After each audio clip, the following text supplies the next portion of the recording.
प्रिय विद्यार्थियों, SRT tech and YouTube channel पर आपका स्वागत है। बच्चों, आज के इस वीडियो में हम प्रश्नावली 13.2 का सवाल 2 के सभी 1 से 12 तक के पार्टों को हल करेंगे। तो वीडियो में अंत तक बने रहें, वीडियो को पूरा देखें और इसे लाइक करें तथा अपने अन्य साथियों को भी शेयर करें। और यदि आप चैनल पर पहली बार आए तो चैनल को सब्सक्राइब कर नोटिफिकेशन बेल के ऑल बटन को जरूर प्रेस कर लें ताकि चैनल पर अपलोड होने वाले वीडियो की सूचना आपको मिलती रहे। तो चलिए शुरू करते हैं आज की क्लास। देखिए, 2 का सवाल दिया गया है, निम्नलिखित में से प्रत्येक को सरल करके घातांकीय रूप में व्यक्त कीजिए। तो यहाँ देखिए, सबसे पहले हमें जो भी सवाल दिया गया है उसको घातांकीय रूप में लिखेंगे। तो यहाँ देखिए, जो पहला सवाल दिया गया है उसको हम हल करते हैं। यहाँ दी गई है 2 की घात 3, इसको ज्यों का त्यों लिख दें, गुणा 3 की घात 4 गुणा, अब ये 4 है वो घातांक के रूप में नहीं है तो 4 है उसके गुणनखंड होते हैं 2 गुणा 2, तो यानी 2 की घात 2 इस रूप में लिख देंगे। और बटा ये 3 गुणा, अब 32 है वो भी घातांक के रूप में नहीं है तो इस 32 की जगह हमें इसके गुणनखंड लिखेंगे। तो 2 का भाग देंगे तो आएगा 16, फिर 16 में 2 का भाग देंगे 8 आएगा, और 8 में 2 का भाग देंगे 4 आएगा, और 4 में 2 का भाग देंगे 2 आएगा, और 2 में 2 का भाग देंगे 1 आएगा। तो ये हो गए इसके गुणनखंड। अब इसको हम घातांक के रूप में लिखेंगे। तो ये हो गया 2 की घात 3 गुणा 3 की घात 4 गुणा 2 की घात 2, और बटा ये 3 एक बार है, इसको ऐसा कैसे लिख दें, गुणा, अब यहाँ देखिए 2 की कितनी घात होंगी, 2 की घात होंगी 5। अब ये सारे हैं वो घातांक के रूप में हो गए।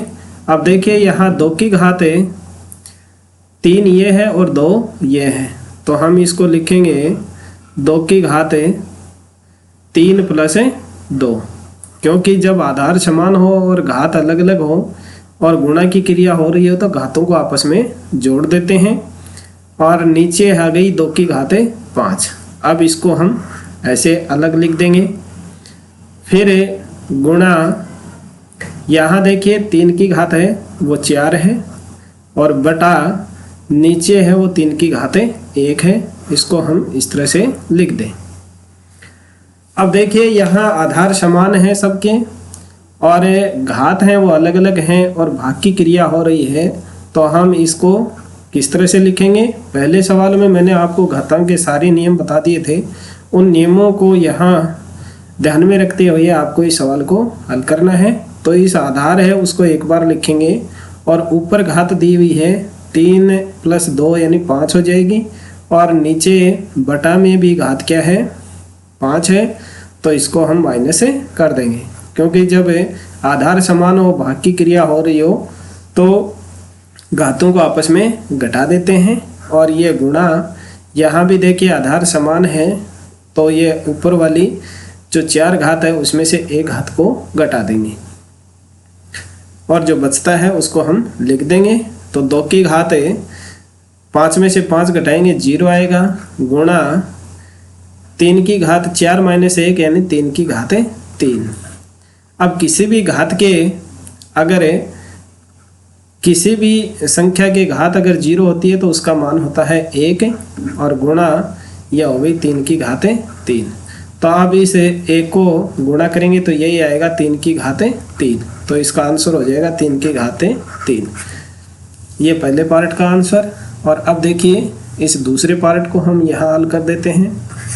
तो 5 की घात है 2 और फिर घात 3 है, तो इन घातों का आपस में हम गुणा कर देंगे। जब घात की घात होती है तो उनका गुणा किया जाता है, और गुणा 5 की घात 4, और इसको कोष्टक में बंद कर देते हैं, और भाग 5 की घात 7। अब यहाँ हो गया 5 की घात 3 दूनी 6, और गुणा 5 की घात 4, और भाग 5 की घात 7।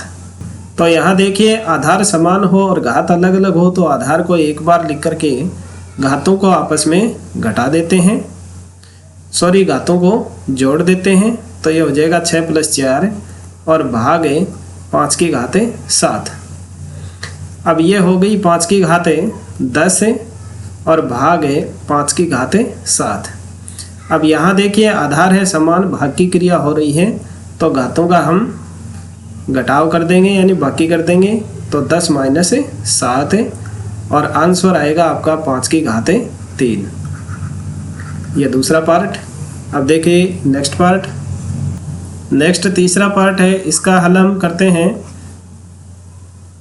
तो सबसे पहले 25 के घाते 4 लिखी हुई है, तो 25 है, वो भी एक अभाज्य संख्या नहीं है, तो 25 की जगह हम लिख देंगे 5 गुणा 5 और दोनों के 4 घाते लगा देंगे और फिर भाग 5 की घाते 3। अब देखिए यहाँ आधार है वो समान है, घात अलग अलग है, तो इन घातों को आपस में जोड़ देंगे। 5 की घात 4 + 4 और भाग 5 की घाते 3, तो ये आ जाएगा 5 की घाते 8 और भाग 5 की घाते 3। अब देखिए यहाँ भी आधार है वो समान है, घात अलग अलग हैं और भाग की क्रिया हो रही है, तो घातों को घटा देंगे। 8 माइनस 3, 5 की घात 8 माइनस 3, तो आंसर आएगा आपका 5 की घाते 5। ये तीसरे पार्ट का हल। और अब देखिए चौथे को हल करते हैं हम। तो आएगा ये 3 है वो जो का त्यों लिख देंगे, गुणा 7 की घात 2 गुणा 11 की घाते 8। अब यहाँ देखिए 21 है, उसको हम लिख देंगे 3 गुणा 7 और गुणा 11 की घाते 3। अब देखिए समान आधार वाली संख्याएं हैं, उनको हम अलग लिख देते हैं। तो यहाँ देखिए 3 की घात 1 है बटा 3 की घात 1, ये अलग कर दिया हमने।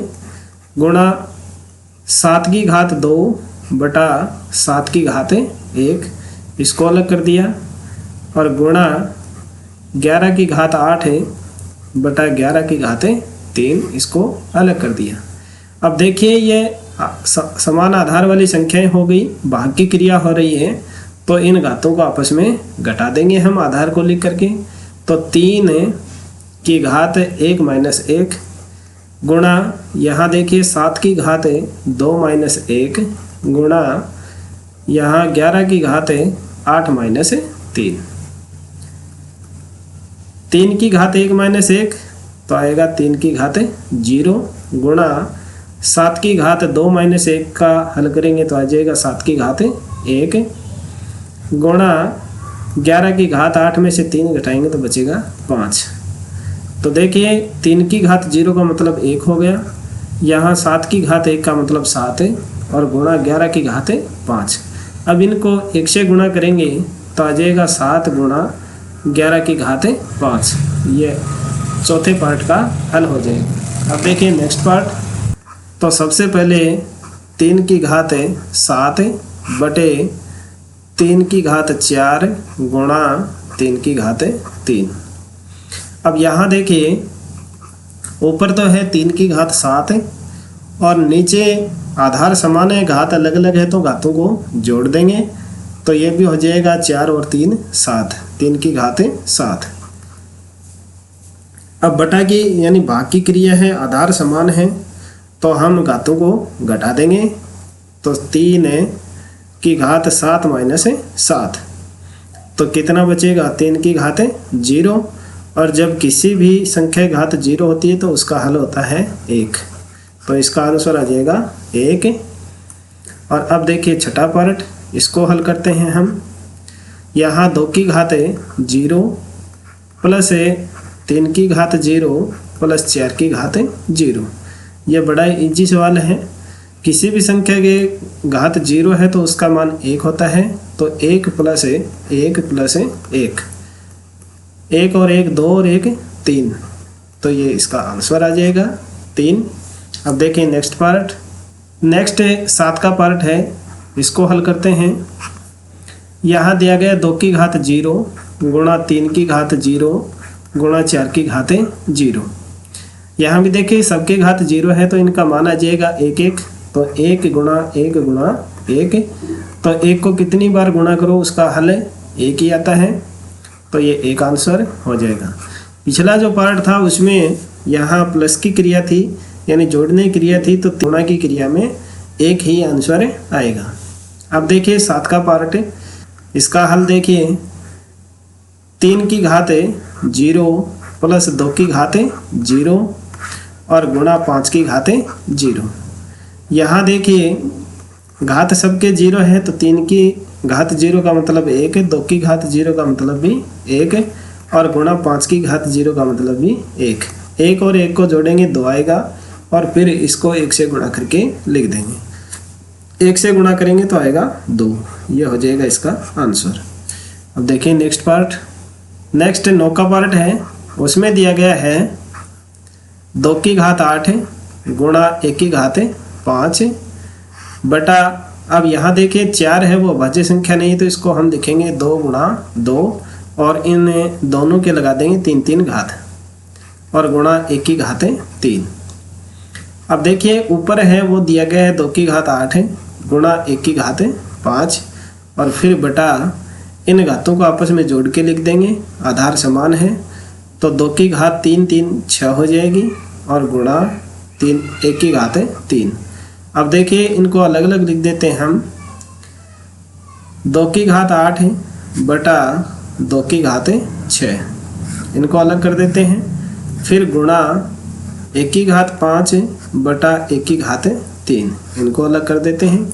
यहाँ आधार समान है, भाग की क्रिया हो रही है तो आधार को एक बार लिखेंगे, घातों को आपस में घटा देंगे तो 8 में से 6 घटा देंगे, गुणा यहाँ a है उसकी घात है 5 और 3 तो 5 में से 3 को घटा देंगे तो यहाँ बचेगा 2 की घात 2 और गुणा 1 की घात 2, यही आंसर आ जाएगा। अब देखिए नेक्स्ट 10 का पार्ट, इसको हल करते हैं। यहाँ दिया गया है 1 की घात 5 बटे 1 की घात 3 और गुणा 1 की घात 8।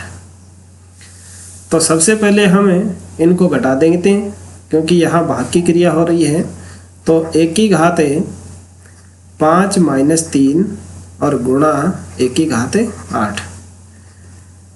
5 में से 3 को घटा देंगे 2 बचेगा तो 1 की घात 2 गुणा 1 की घात 8। अब यहाँ आधार समान है, गुणा क्रिया हो रही है तो घातों को जोड़ देंगे, आधार को एक बार लिख के तो 2 प्लस 8 तो आंसर आएगा हमारा 1 की घात 10।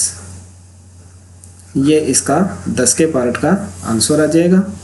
अब देखिए नेक्स्ट पार्ट 11 का जो पार्ट है उसका हल करते हैं हम।